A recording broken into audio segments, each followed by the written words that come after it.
Et nous sommes de retour au plateau pour la suite de cette émission. Nous abordons notre deuxième sujet, direction le Mali. Reprise de Kidal, indifférence de la communauté internationale. C'est notre interrogation. Les forces armées maliennes ont annoncé la reprise de la ville de Kidal mardi, très tôt le matin. Kidal, dont l'assaut a été lancé le week-end samedi. Quelques jours après, c'est la reprise de Kidal, ce qui a donné naissance à des scènes de liesse à Bamako, à Kidal et dans d'autres villes du Mali. L'information est allée au-delà des frontières du Mali, saluée dans ce pays frère, le Burkina Faso, mais au-delà, pas réellement de réaction des autres pays, la communauté internationale qui se mobilise depuis plus d'une dizaine d'années pour amener la stabilité au Mali. Avec cette reprise de Kidal, n'a pas réellement sorti de communiqué. On n'a pas vu d'autres chefs d'État réagir sur la question. Que se passe-t-il réellement? Nous en parlons avec nos invités. Je voudrais bien commencer par vous, Eric Johnson. Reprise de Kidal d'abord, vos perceptions, le Mali s'est lancé dans l'assaut pour la reprise de la ville de Kidal, un enjeu très stratégique, c'est fait depuis mardi. Oui, c'est une très bonne information pour ce pays frère qui est en difficulté depuis 2014 où les rebelles Touaregs ont pris cette ville-là et ont essayé à partir de cette ville-là d'attaquer tout le reste du pays. Oui, c'est vrai que les forces armées maliennes ont fait une prouesse. Maintenant, moi, la question qui est posée, indifférence de la communauté internationale, comment on l'a su? On y reviendra tout à l'heure. Maintenant, personnellement, je pense que les nouvelles autorités, parce que Sylvestre m'a interdit de parler de putschistes, les nouvelles autorités maliennes doivent continuer par avancer parce que elles ont une impérative, c'est l'organisation de nouvelles élections générales dans ce pays pour permettre aux civils de revenir au pouvoir, puisque c'est vrai, on parle d'une transition de 5 ans, de 3 ans, oui, mais il faut un retour à l'ordre légal pour que ce pays-là reprenne politiquement, économiquement et socialement. Donc pour moi, c'est une très bonne chose. Mais en ce qui concerne la communauté internationale, je pense que oui, qu'est-ce que la communauté internationale devait faire?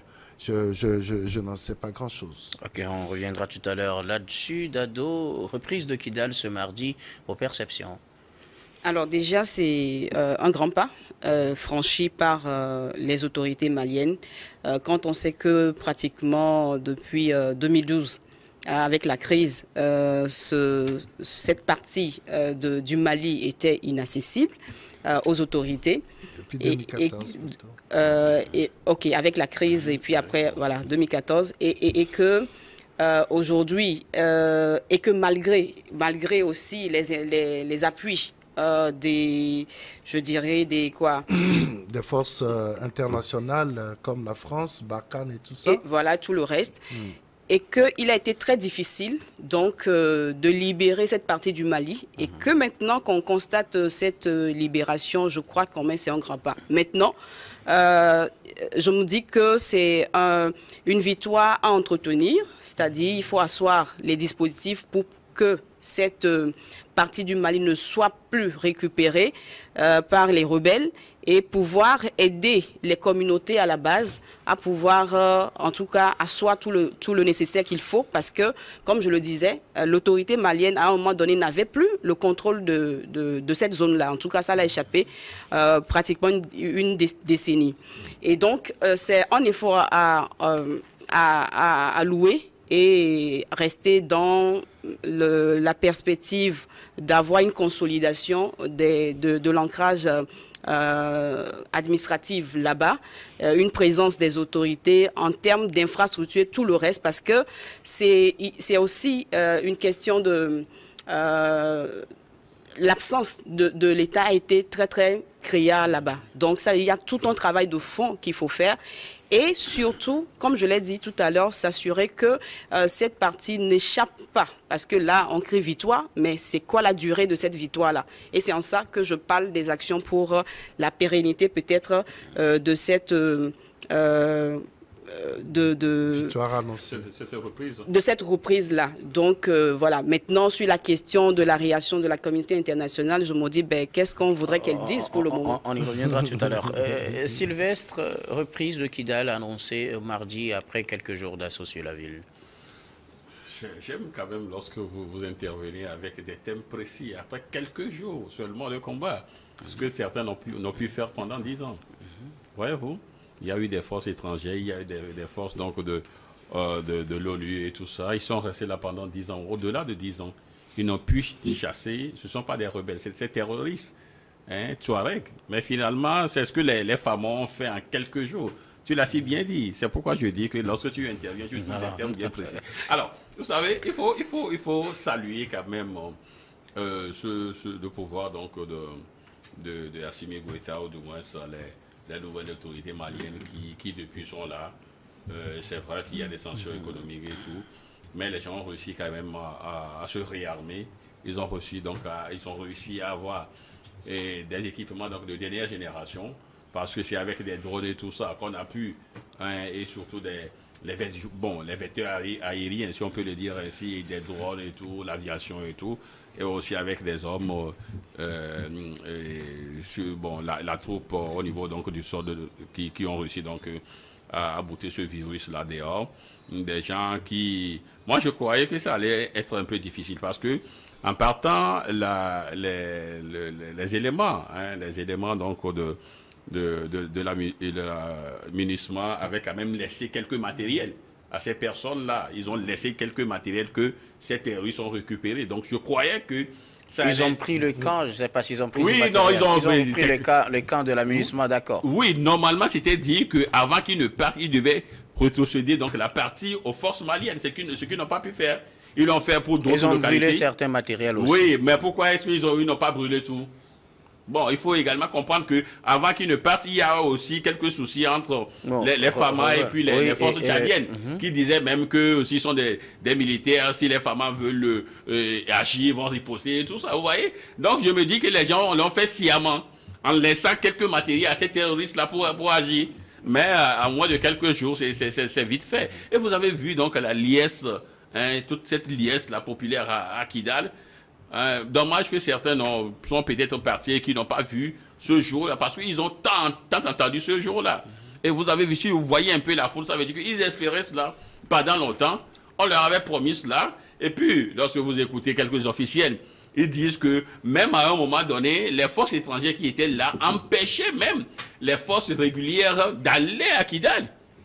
Voyez-vous, peut-être qu'on leur a permis en ce moment-là donc de dérouler leur plan, hein, qui aurait donc plus que Kidal depuis des années. Maintenant, Kidal qui est près, c'est une ville stratégique. Et c'est également une ville, qui est un peu plus grande que le Togo. Ça, il faut une région, hein, plus grande que le Togo.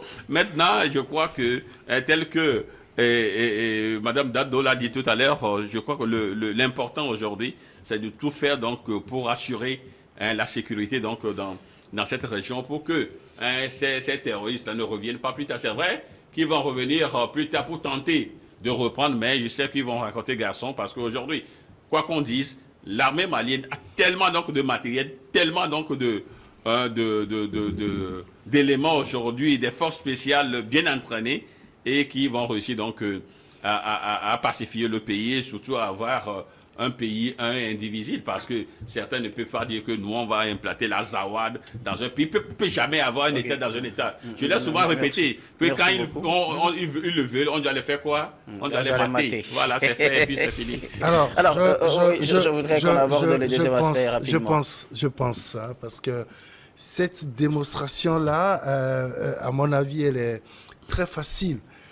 Du moment où les forces étrangères qui étaient à Kidal et qui essayaient de reprendre cette ville-là avaient sur elles quand même ce poids de ne pas toucher aux populations civiles.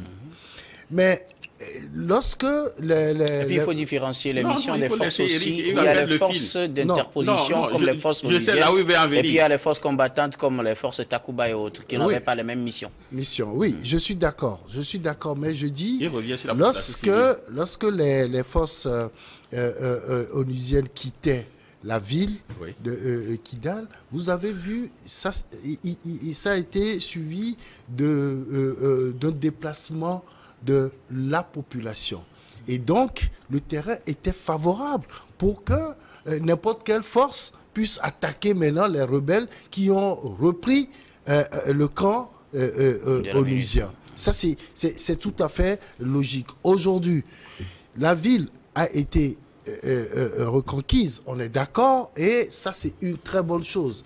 Toutefois, quand on dit que cela a été très facile, encore qu'il faut se dire qu'il n'y a pas eu... Puisque les rebelles ont dit qu'ils ont fait un repli tactique aussi. Il n'y a pas eu de combat.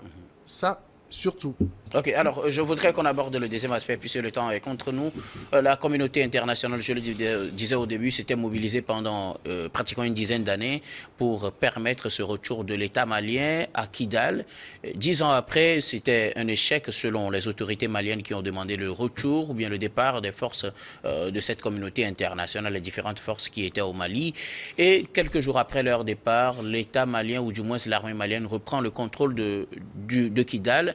N'est-ce pas une occasion pour la communauté internationale pour dire l'objectif que nous n'avons pas pu atteindre, vous l'avez atteint, félicitations à vous, ou peut-être devrait-elle rester muette et attendre qu'on organise les élections, puisque le contrat avec les forces, la transition, les militaires qui gèrent la transition au Mali, c'est les élections, et peut-être pour la communauté internationale, la reprise de Kidal n'est pas un enjeu. Non, est-ce qu'on peut aller dans ce sens comme ça? Alors non, je dis que là, c'est tout d'abord trop tôt pour affirmer une victoire complète. On a constaté, d'accord, mais pour affirmer une victoire complète, il faut encore quelques mois pour apprécier. Ça, c'est un. Deuxièmement, la communauté internationale et les autorités maliennes aujourd'hui, la relation n'est pas bonne.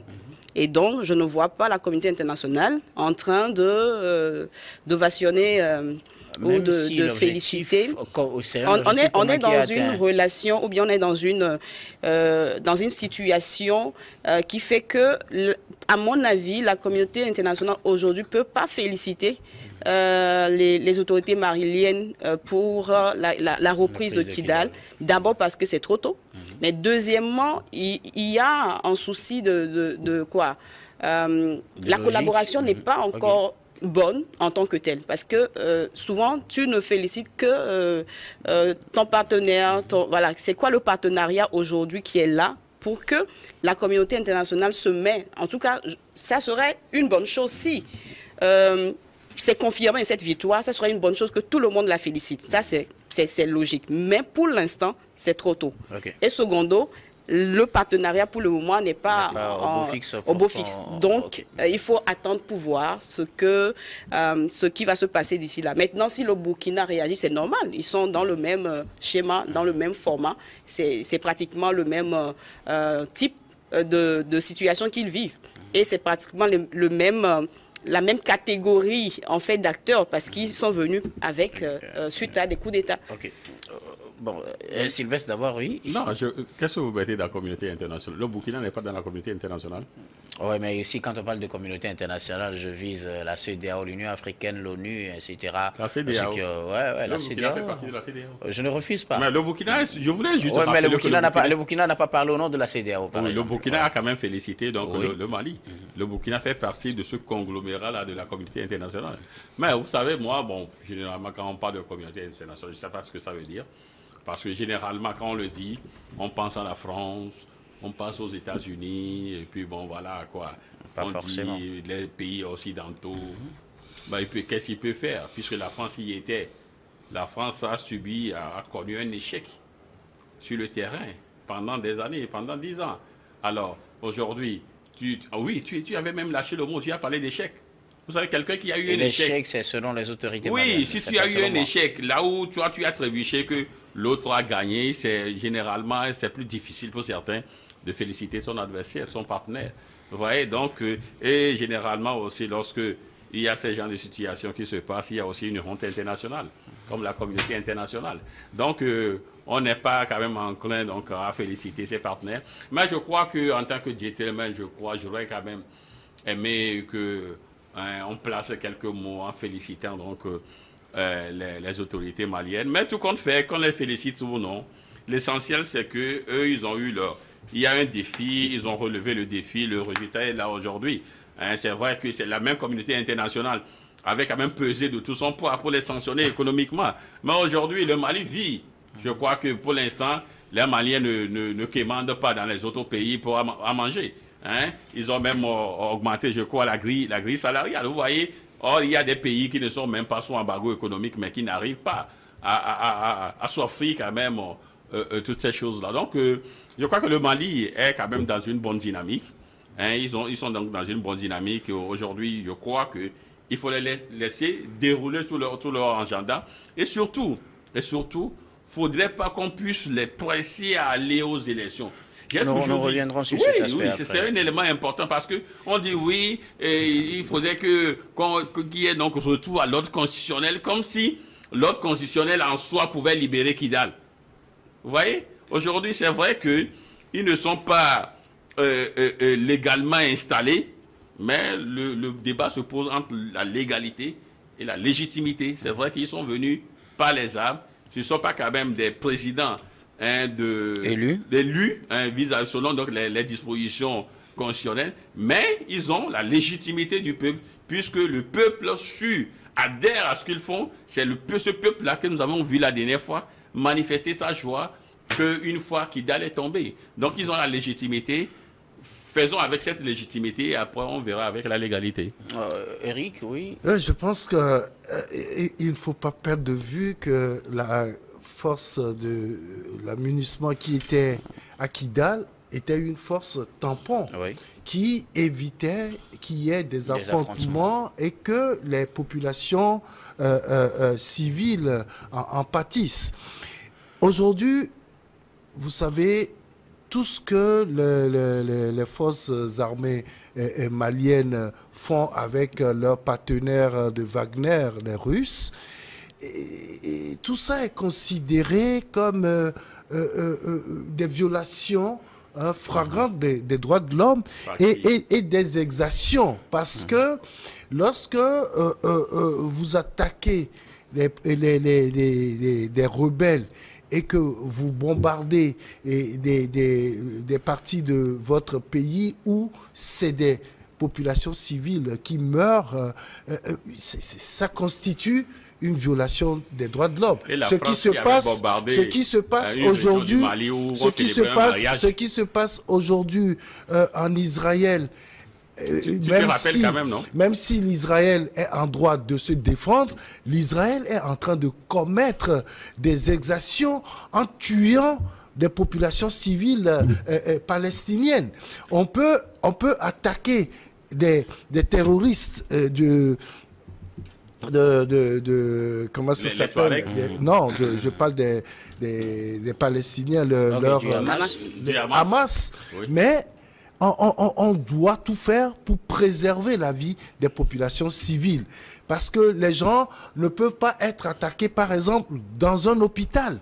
Mais ce qui se passe aujourd'hui au Mali, si la communauté internationale essaie à chaque fois de ressortir et toutes ces exactions-là, je pense que les autorités maliennes devaient faire en sorte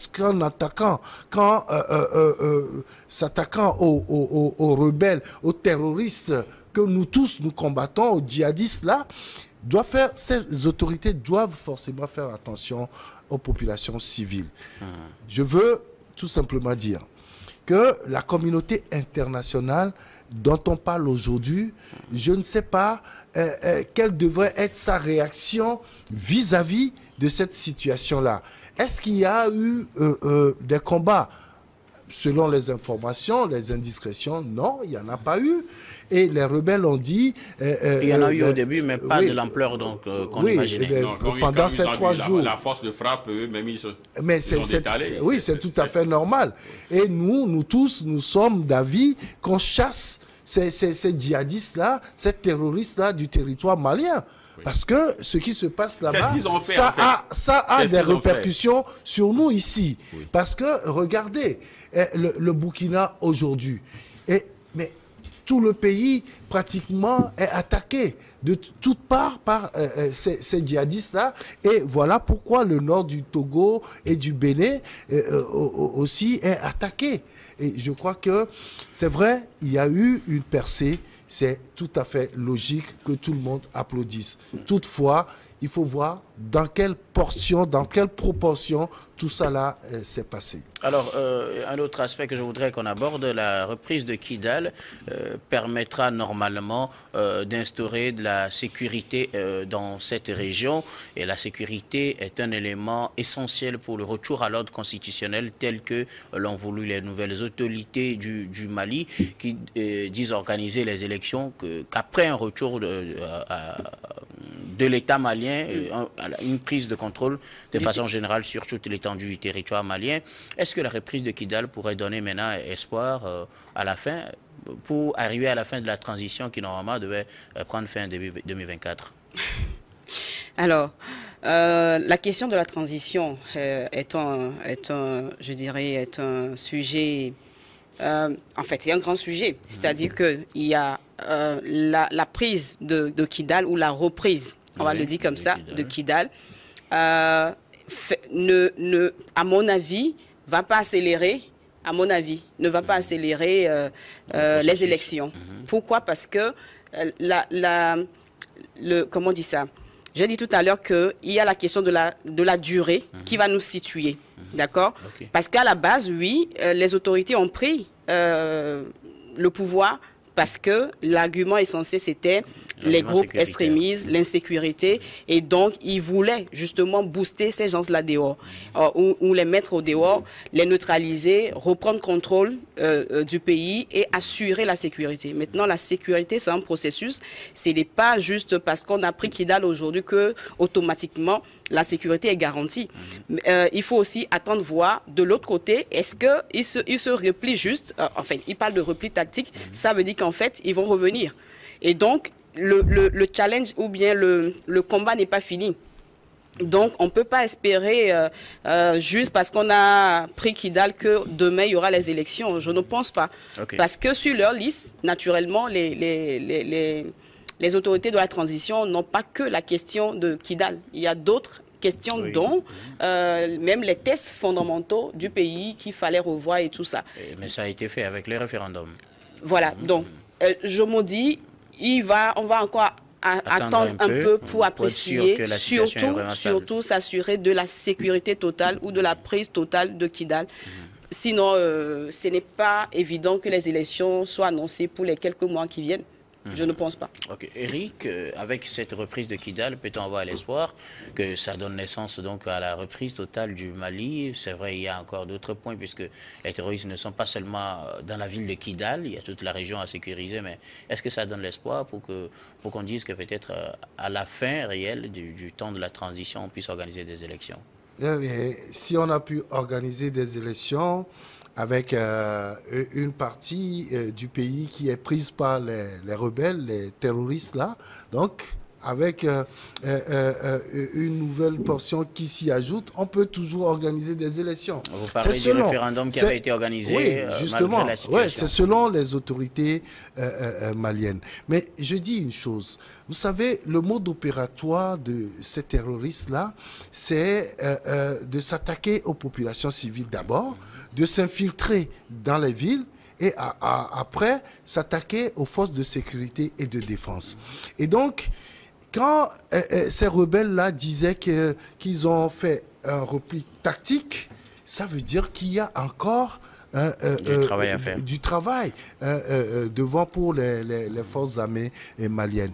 Mais je pense que une fois que la ville est prise, il faut faire en sorte que les populations qui y reviennent soient véritablement sécurisées.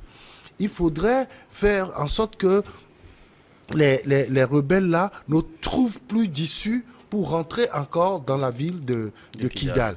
Et je crois que avec le temps, et Dado parlait beaucoup de temps, le temps joue beaucoup dans ce genre de situation.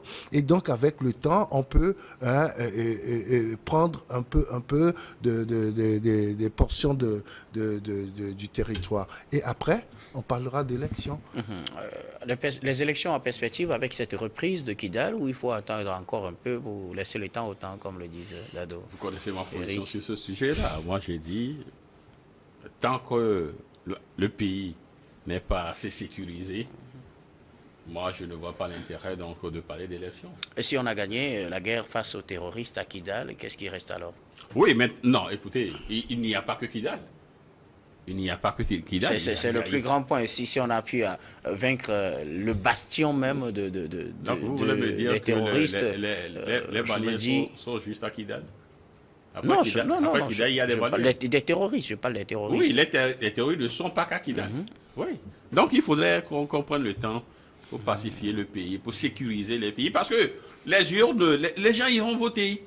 Voulez-vous qu'on organise des élections dans une zone d'insécurité où... Mais on a organisé un référendum.